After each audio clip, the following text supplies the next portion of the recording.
Hello, welcome. Today we're doing the Ents from Warriors of Middle-earth.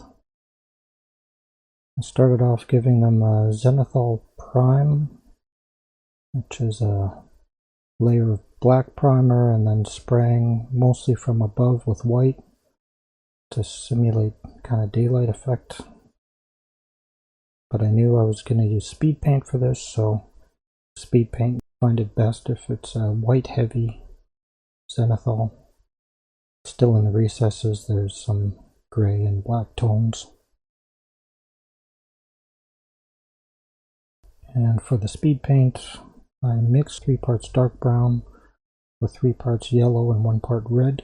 It gives it a slightly lighter oaky effect. And using a nylon brush here that holds a fair bit of paint. When you're doing speed paint, you want to really work fast. Make sure you have a good amount of speed paint on the brush all the time, and just work from top down and get the speed paint flowing evenly over the model. It'll naturally flow into the recesses. You have to watch out while you're doing it to catch any bits that are pooling too much. And it pays to have cotton swabs on hand or a second brush just to mop up any areas that are pooling too much and don't look natural. So just look back over the model and soak up any parts with excessive pooling. And since I'm doing this model just on a paint bottle with a bit of sticky tack holding it, thought I'd do the base next. Trying to be a little bit careful. Well, it's got a bunch of roots here to work around. I don't want to touch any of this stuff up. Just a bright green, and thinned it a little bit just so that it flows enough that you don't see any brush strokes. And when I do the base coating, I like to press the brush down flat and fan out the bristles, just to make as thin contact point as possible where the model meets the base. And then by doing that, the bristles just easily find their way around the model and find that seam almost on their own. With a color like this, it's pretty opaque, but you'll still have to do a couple of coats, 2, maybe 3, to get full opacity. Some other lighter colors like yellow, you'd have to do more, or with yellow you might even have to do a base coat in something like brown and then go over it in yellow after, just to more quickly get an opaque color. Speed paints can be a bit of a pain to touch up because often to fix it you have to bring it back to white. So really try to be careful not to mess up any of the speed paint. And then to bring the highlights back in the model, just loading a dry brush here on a dry brush palette. This is one I 3D printed. I can put the link down in the comments, and if anyone wants to download it. Don't know if it's the best one, but it's one I found that seems to work. And just hitting the major areas with a large dry brush here, punching up the highlights, the midtones.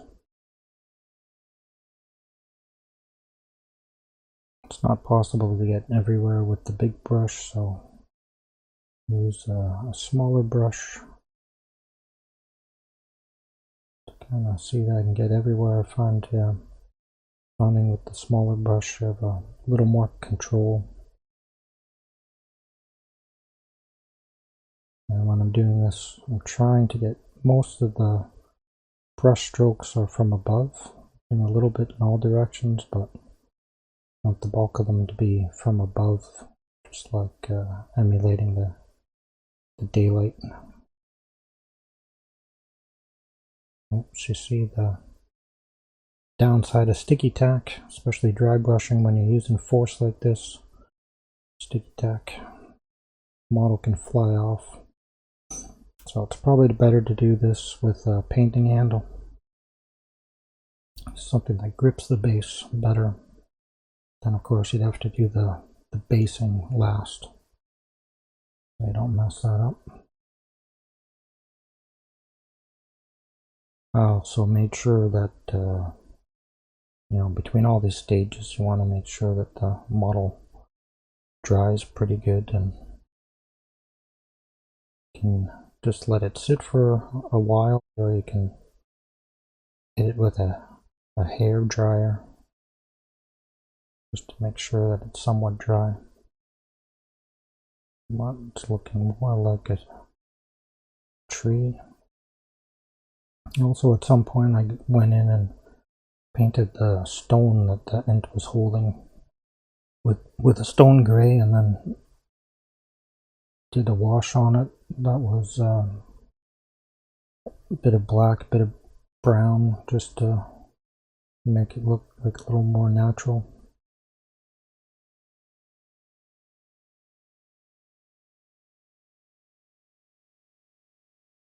Now I want to use the same green here to paint the mustache and beard of the Ent. And again, I'm trying to be quick but also precise with this, just so I don't have to do any touch-ups. I find most of the time with models, you lose the time in all the touch-ups. So sometimes a bit of care goes a long way. But at the same time, I'm trying to be quick because we got a lot of Ents to go through. And I'll go back over this beard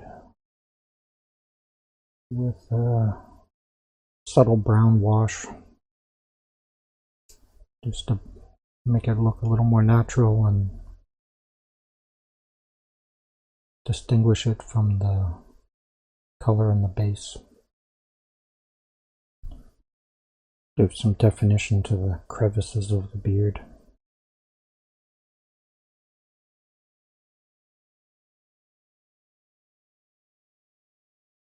And once I'm done with this, I'll let the model dry. I usually like to let it dry for a few days before applying a varnish. And I do a couple coats of clear varnish, clear matte varnish. Matte works best. And then later, if you want to get fancier, these will be fine on the table.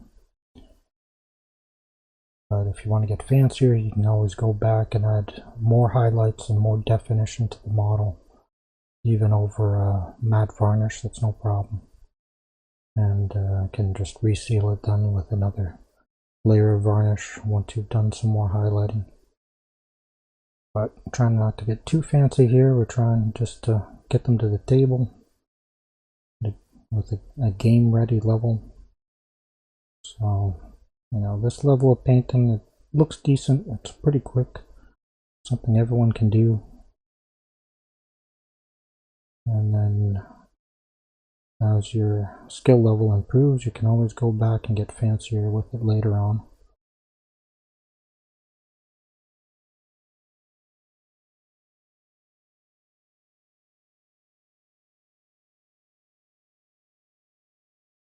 And here's the final result. The army of Ents ready to table. So thanks for watching. If you like this, you want to see more, feel free to subscribe. We appreciate it. And bye for now.